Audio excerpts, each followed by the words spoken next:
حدیث نمبر 4239۔ حضرت انس بن مالک رضی اللہ عنہ سے مروی ہے کہ ارینہ قبیلوں کے کچھ لوگ رسول اکرم صلی اللہ علیہ وسلم کے پاس مدینہ طیبہ آئے تو وہاں آب و ہوا ان کے موافق نہ آئی۔ رسول اکرم صلی اللہ علیہ وسلم نے ان سے فرمایا، اگر تم چاہو تو صدقہ کے اونٹوں کی طرف نکل جاؤ اور ان کے دودھ اور پیشاب پیو۔ انہوں نے ایسا ہی کیا تو وہ تندرست ہو گئے۔ پھر انہوں نے اونٹوں کے چرواہوں پر حملہ کیا اور ان کو قتل کر کے خود اسلام سے پھر گئے، مرتد ہو گئے، اور رسول اکرم ان کے پیچھے آدمی بھیجے، چنانچہ ان کو صلی اللہ علیہ وسلم کے اونٹ لے کر بھاگ گئے۔ پکڑا یہ بات، چنانچہ ان کو نبی اکرم صلی اللہ علیہ وسلم کڑ کر لایا گیا کے پاس انہوں پہنچی تو آپ تو ان نے کے ہاتھ اور پاؤں کٹوا دیے اور ان کی آنکھوں میں گرم سلائیاں پھروائی، نیز ان کو تپتے ہوئے میدان میں چھوڑ دیا یہاں تک کہ وہ مر گئے۔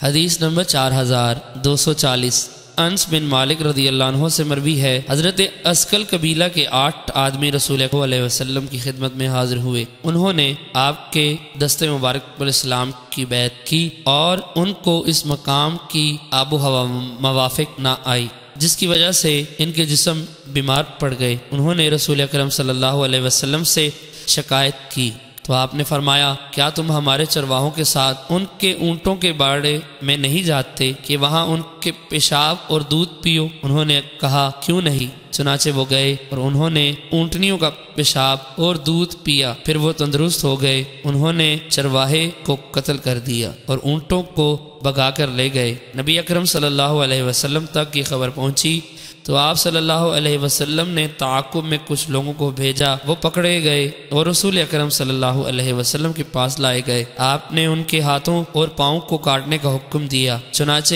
ان کے ہاتھ پاؤں کاٹے گئے اور ان کی آنکھوں میں گرم سلائیاں پھیری گئی، پھر ان کو دھوپ میں ڈالا گیا حتیٰ کہ وہ مر گئے۔ حدیث نمبر 4241۔